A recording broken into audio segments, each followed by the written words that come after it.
You can peg the change in the news to the 1980s. Back then, the Tisches bought CBS, and all of a sudden the attention became on the bottom line, and suddenly the news division needed to be a profit center. Hadn't been that way before that time.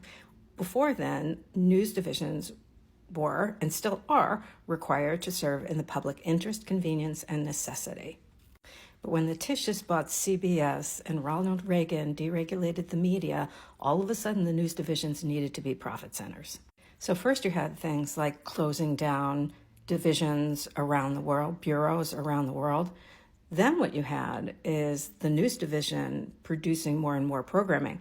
What we also had in the 1980s was the introduction of cable, and you start having the news wars. And the way that those channels differentiated themselves were taking very hardline positions on one side of the spectrum or the other. By the time we have the introduction of digital, you have two factors coming into play. One, that everything is being done in terms of clickbait, because the more clicks, the more kind of content they're going to produce like that. And the other is BuzzFeed introducing or becoming really good at native advertising. That is articles that looked like they were news, but in fact were advertising. And you start blurring the line about what's real and what's not.